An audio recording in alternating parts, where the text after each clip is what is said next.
Welcome to our podcast with Castello di Rivoli Philosopher in Residence Federico Campagna for the year 2022, focusing on the rare books in the library of Francesco Federico Cerruti collection and immersed in the Villa Cerruti with its extraordinary paintings and furnishings.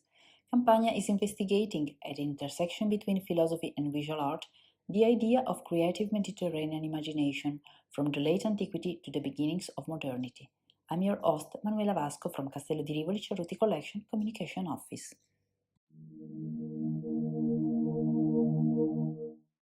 Hello, buongiorno. Welcome to a new episode of the podcast series produced for the Castello di Rivoli Museum from the Tower Room in the Villa of the Cerruti Collection in Rivoli. I am Federico Campagna, and I will take you today to a new step of the road along my research on Mediterranean imagination throughout the centuries. As you might remember, in a previous episode we began discussing the religion of Gnosticism, a broad intellectual movement that flourished in the time of late antiquity in the Mediterranean world, so around the time of the fall of the Western Roman Empire, in a region that goes, from Europe to Africa to Asia. Last time we started discussing this religious movement and also intellectual movement by looking at one painting in the collection of Francesco Federico Cerruti here in Rivoli. And every episode of this podcast is dedicated to one part of my research and one element in the collection and in the villa.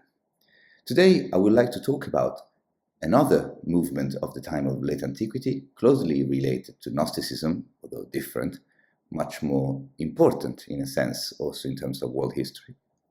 And I would like to connect it with one element of the Cerruti collection, which is often overlooked by those who come to visit it, and yet which is absolutely fundamental.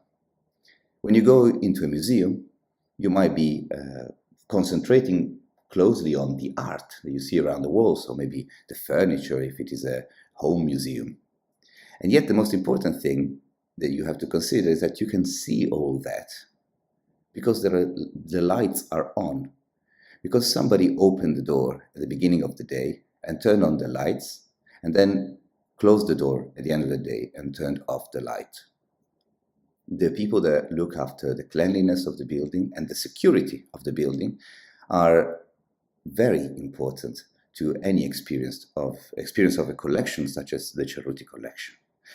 And it is to them that this episode is dedicated, to those who turn on the lights at the beginning of the day and turn off the lights at the end of the day. Light and darkness. This is the essence of Manicheism, the movement that we will discuss today. But let's step back to begin.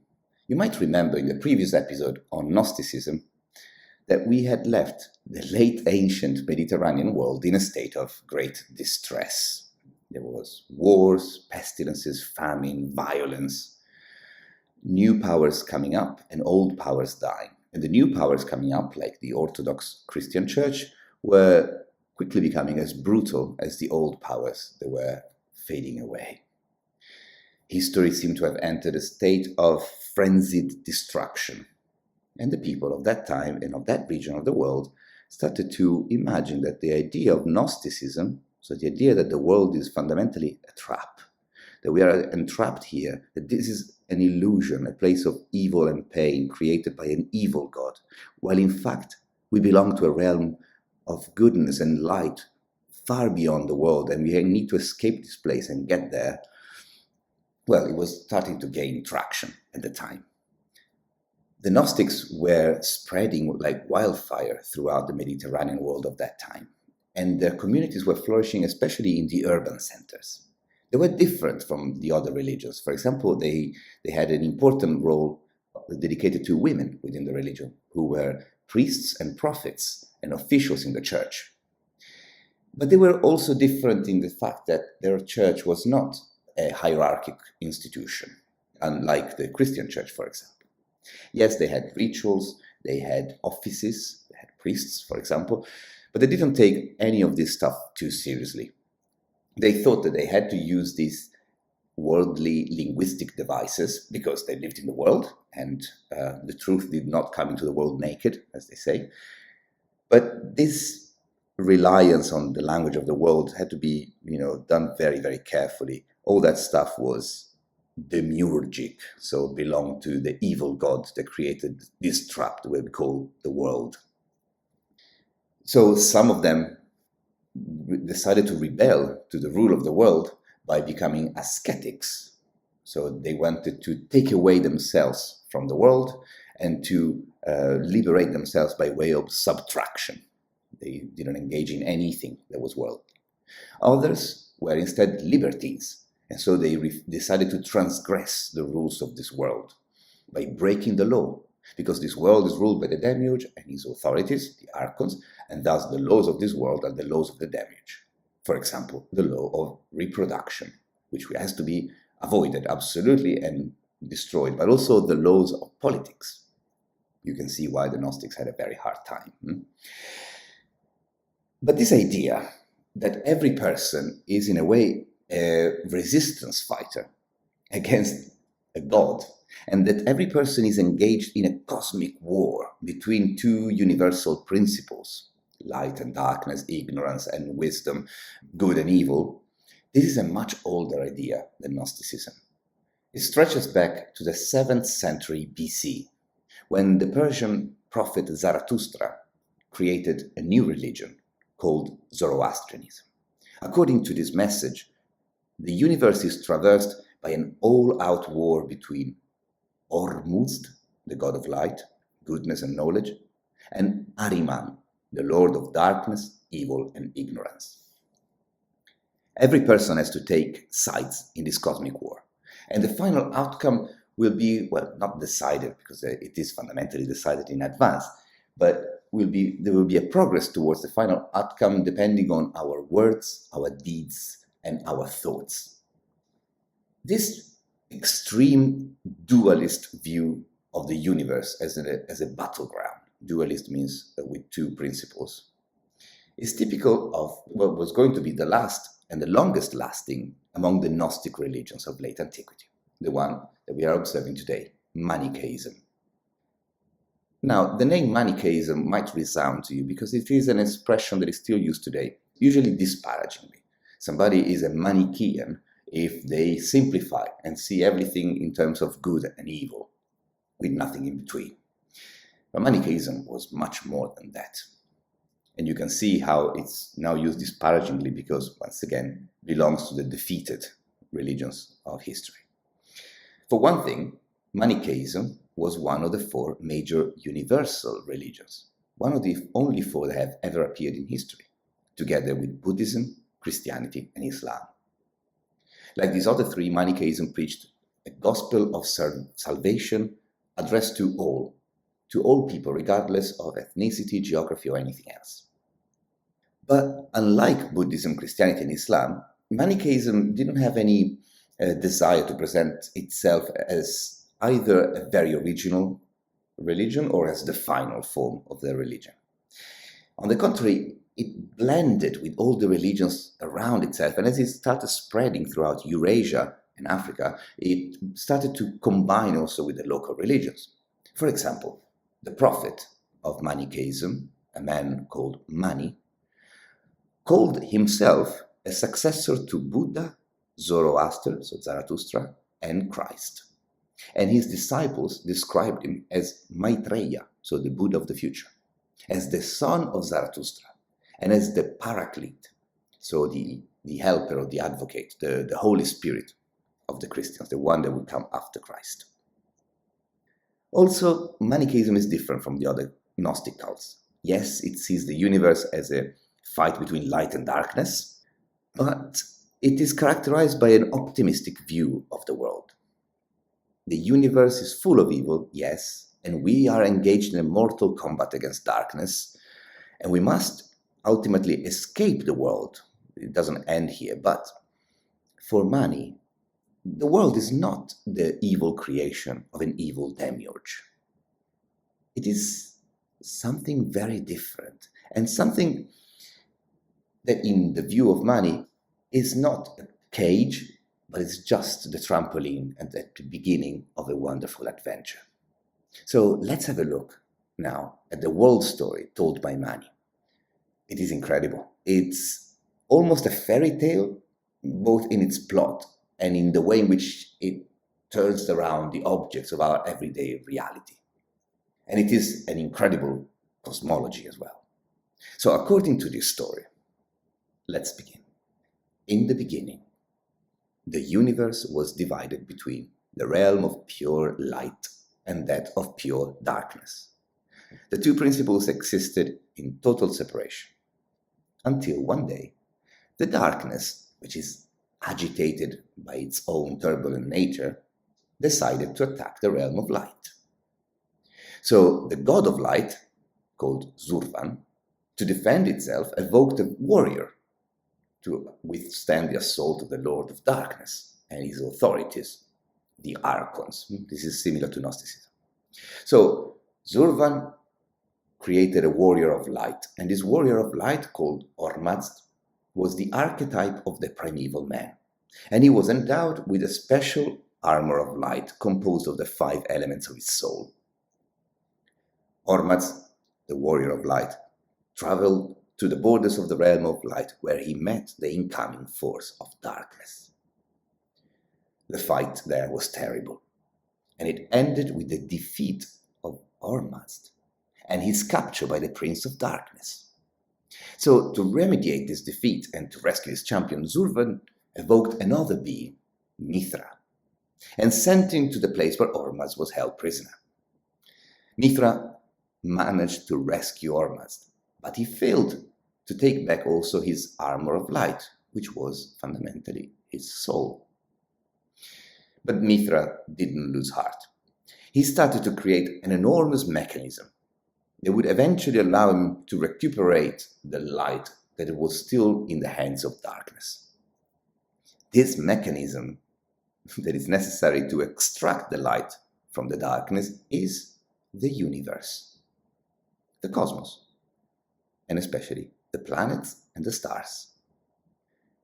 When Mithra and Ormazd returned to the realm of light, Zurvan then summoned a new being, the third envoy, an androgynous being, whom he sent to set in motion the mechanism built by Mithra, the planet and the stars. This third envoy took their home in the sun, appointed their 12 daughters to preside the houses of the zodiac, and then, using the moon as a bucket in a well, began to draw back the light from the world. You can see it. Indeed, each month, the moon slowly fills up with light, and then pours it back into the sun, which sends it back to the realm of Zurvan, until the moon is empty and ready for a new load of light. Meanwhile, overwhelmed by Zurvan's activism, the powers of darkness attempted to stop this hemorrhage of light. But they weren't fast enough. Because the third envoy, the androgynous being, showed themselves to the Archons of darkness, in all their androgynous nakedness, and the Archons reacted to this vision of the beautiful nakedness of the third envoy by the male Archons by spilling their seed, and the female Archons by producing abortions. And in so doing, they lost the light that they had stored within themselves. Their seed became plants, while their abortions became the animals, both of whom are receptacles of life and of light. So, as a last resort, the Archons of darkness, the authorities of darkness, created 2 new creatures, 2 humans, Adam and Eve, whom they fashioned in the shape of the androgynous nakedness of the third envoy of light, as they had seen them. The Archons stored all the remaining light into these new human creatures and sunk them in a condition of ignorance about their true nature, to stop them from giving up their light to the third envoy. Now we're getting to the conclusion of this story, because at this point, Zurvan played his last card and sent a final envoy called the Jesus of Splendor to teach the humans about the true state of the universe and their rightful place in the realm of light. And ever since that day, and until the inevitable final victory of Zurvan, each person is entangled in a cosmic fight to escape the grip of the authorities of darkness, the archons, to follow the exits to the world, and to return home at last. When each of us will have purified themselves from the darkness that was imposed on us by the authorities, then the material world, this planet and all the planets and the stars, which was always nothing more than a mechanism set in place for our liberation, where it will all finally vanish. And finally, the original state of separation, complete separation between pure light and pure darkness, will be reconstituted. So, in the time that remains until this final conflagration and the end of the world, the Manichean adepts were engaged in a silent warfare against darkness. And they did so at many different levels. Some of them dedicated their entire life to fighting the good fight. They were called the elect, and they renounced all worldly attachment, including work, sexual intercourse, but also they refrained from causing any harm to any other living being, whether animals or plants, since they were carriers of the light. But these elect, how could they live without harming animals or plants? So there were other Manicheans, who say the part-time Manicheans, called the hearers. And these hearers had a more moderate form of asceticism. But they made up for it by serving the elect. So the elect would be served by the hearers, especially fed by the hearers. And the elect would forgive the hearers for the sins they had incurred while looking after them. But in exchange for all this, then the elect would do something very important. They would eat. And eating was very important because the elect were like starships heading towards the sun and then towards the realm of light. Inside themselves, they stored the light that they could filter from the world. Eating plants, of course, not animals, was a way for them to store the light of the plants within themselves, within their stomach, and then when they would die, they would bring it back into the realm of light. Interestingly, among these hearers, so the servants of the elects, of the Manichean church, there was a certain guy called Augustine, Saint Augustine, who was a hearer in the Manichean church for years before becoming a father of the Christian church and a saint in the Christian church. And indeed, the Manichean religion became very popular in large parts of the Mediterranean world, especially in the East, because it had Persian origin, as we shall see, but also in other parts, in North Africa, where St. Augustine used to live, in Spain, in Italy, in Croatia, in France.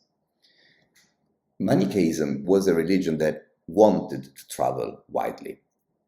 There were missionaries that brought it around, but also it was appealing to people, for example, merchants, who felt that something was wrong with the world, but they didn't want to renounce to everything like the Gnostics used to say, and they didn't want to take a very pessimistic view of the world. They wanted to have a part-time engagement, and so they became hearers. To conclude this very brief look at Manichaeism, it is useful and important to understand also who was the person that invented it, the first messenger of the light. His name was Mani. And his story is also a little bit of a fairy tale. And so, let's begin. In the year 216 AD, amid the collapse of the once great Parthian Empire, which was the empire that ruled Persia at the time, a baby boy named Mani came to life in the region of Babylon. His parents belonged to the old, defeated Persian aristocracy, but his father would have preferred to claim a different, more spiritual kind of nobility. So at the age of 4, Mani went to live with his father in a community of Jewish Christian Baptists who had settled in a village near the river Tigris. He spent his early years in a daily routine of asceticism and mysticism, studying a syncretic combination of the teachings of the Jews, the Christians, and the Zoroastrians. So this is how our story, the life of Mani, begins. Heaven felt very close to the Baptists, but particularly so to Mani, who at the age of 12, for the first time saw the heavenly vault gape open for him. An angel called the Comrade descended from the heights and spoke to the boy, and spoke to him of a world of light and of a secret treasure that lies hidden within each living being. Now, Mani was 12 years old, so was too young to grasp the full meaning of this revelation, but from that day onward, he was always vigilant, looking for any sign of the return of this otherworldly teacher. Meanwhile, he was studying the scriptures of all the religious traditions he could find, and he was developing skills in any medium through which he could communicate what he might learn. He became an accomplished painter, musician, calligrapher, and even grammarian. The angel called the Comrade waited 12 years before visiting him again. But when he came, Mani's life took an irreversible turn. The Comrade ordered him to abandon the village of the Baptists and to gather around himself a new community of people who would accompany him in the pursuit of the light that is hidden in the world. So Mani left behind the landscape of his youth, and with a small retinue of believers, he began to travel across the great territories of the Persian Empire that was now ruled by a new dynasty called the Sasanians. Here the time of travels began. Mani and his little group, including his father, interestingly, who followed his son as a prophet, traveled east to the delta of the Indus River, then north to the Central Asian kingdom of Turan, where Mani converted the local Buddhist king. It was the first major conversion. Then they continued to travel for 2 years, during which their religion grew together with them. They were learning new languages, and meanwhile they were perfecting their message to meet the sensitivities of different cultures. You see, Manicheism here is a soft, watery religion. It's literally the religion of the light, if we understand light fundamentally as a liquid. Meanwhile, back in Persia, a new sovereign had ascended to the Persian throne. And rumors were that this new king was a rare kind of monarch, somebody interested in something more than wealth and power. And the beginning of the reign of this new king, king of kings actually, Shapur I, coincided with the return of Mani and of his growing entourage to the Persian heartland. Mani was confident by then. He had converted other people, he knew his message was strong, so he asked to be admitted to the presence of Shapur I and to tell him his doctrine. And the king was enchanted by the visions that narrated by this still very young messenger of the light. And so Shapur I bestowed upon Mani the royal blessing and a full protection for his travels anywhere in his territories.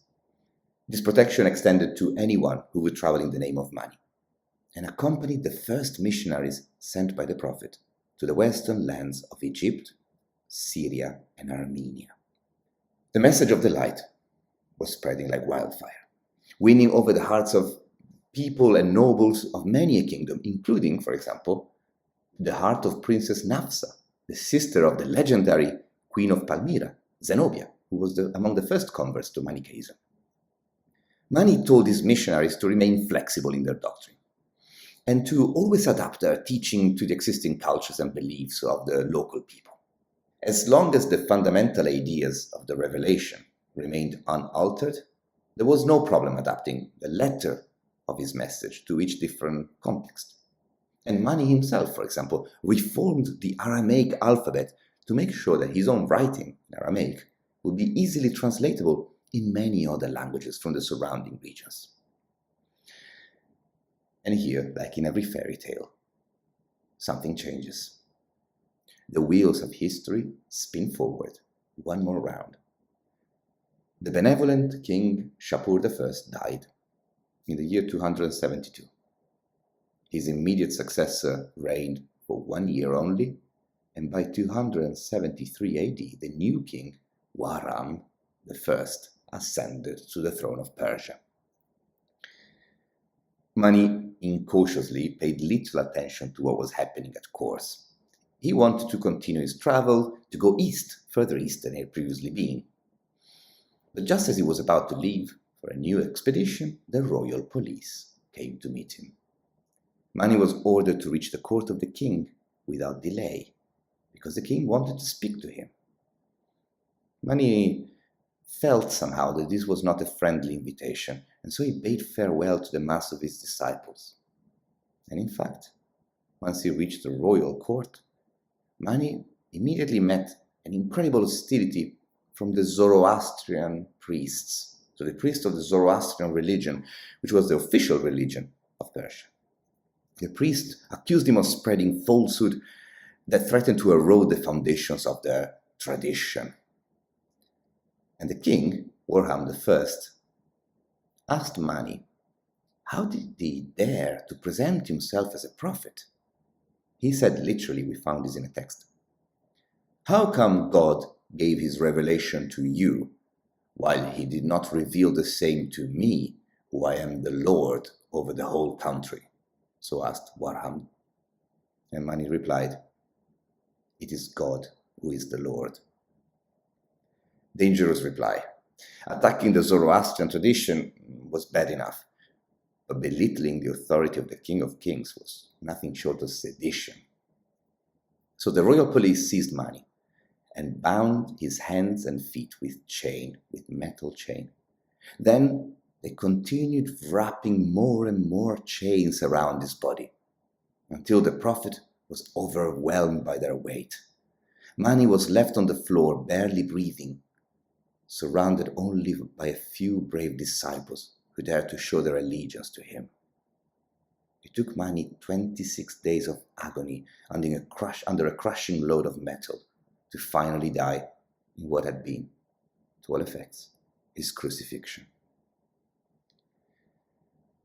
But as it had happened with Jesus Christ, with the passion of Jesus, the death and passion of Mani did not stop the activities of his church.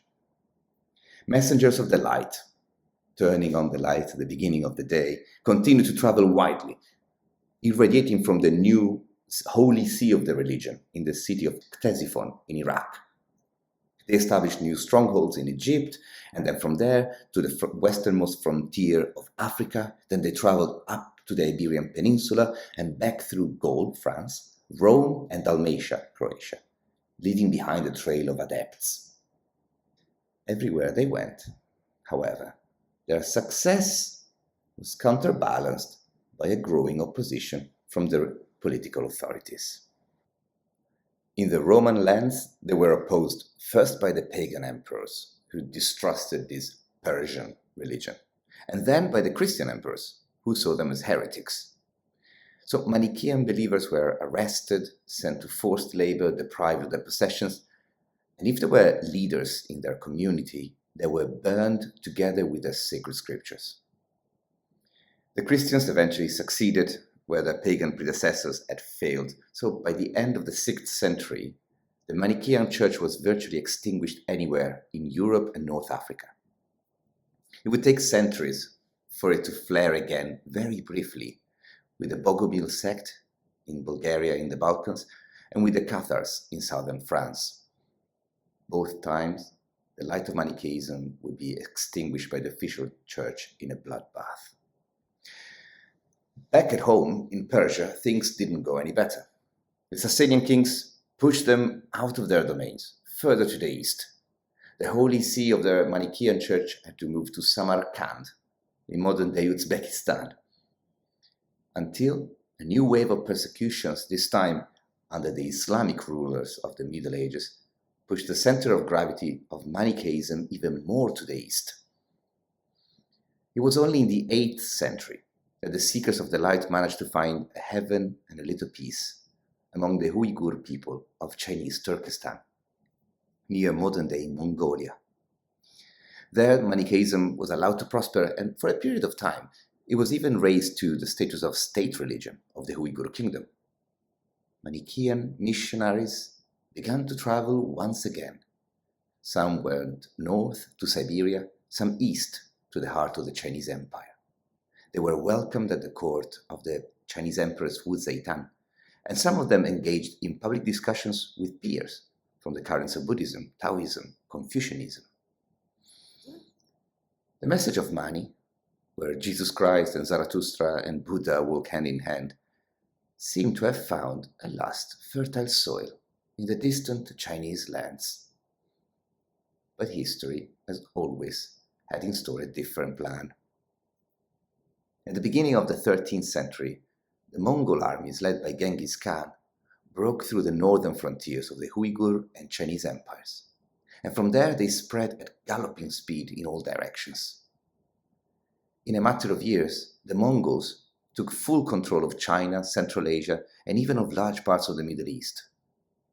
And there was no space in this new empire for Mani's message of non-violent warfare against the darkness.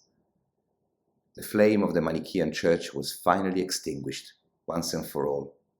Only a few disconnected communities remained in the corners of what had seemed to be, at some point, to be their home. And our story also is approaching its end.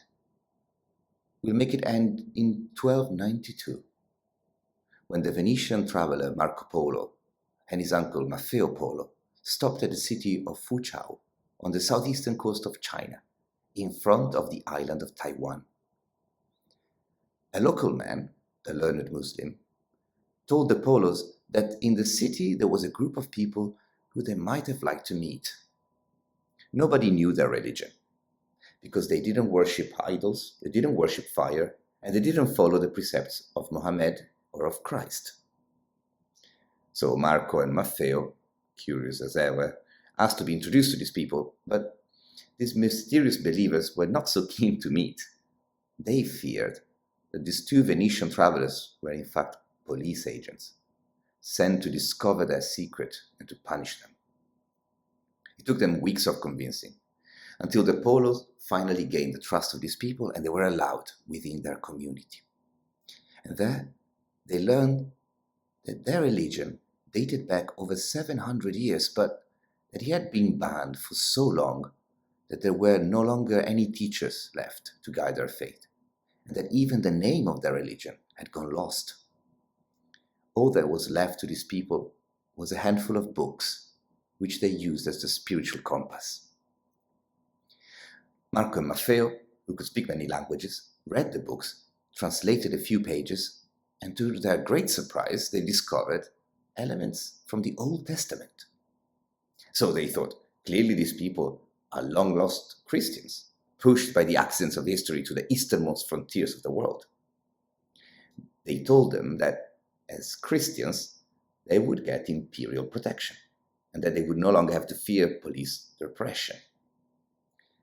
Now, the advantages of declaring themselves Christians were clear to the community, and so they agreed to send two emissaries to the imperial court to declare that they had found a new allegiance to a tolerated religion. Marco and Maffeo Polo continued on their journeys, satisfied that they had brought back into the flock a group of fellow Christians. But modern scholars believe that the people whom they had met on the shores of the South China Sea were in fact the very last Manichaeans who had miraculously escaped, barely, the persecution by the Mongols. They had forgotten their origin, their history, even their own name. They were clinging onto mysterious words from another time, while they were quietly waiting to vanish in the whirlpool of history. And they brought with themselves, as they did that, the last glimmers of the Mediterranean light of late antiquity. That age was over, the lights were off, as in the Cerruti collection at the end of the day, when the security and the cleaning staff comes in every room and switches off the lights. So also ends our episode, dedicated to light and darkness, to the Manichaean faith in the Mediterranean in late antiquity. I hope that you will follow me again for the next episode that will be still here in the tower room of the Cerruti collection in Rivoli. Thank you and goodbye.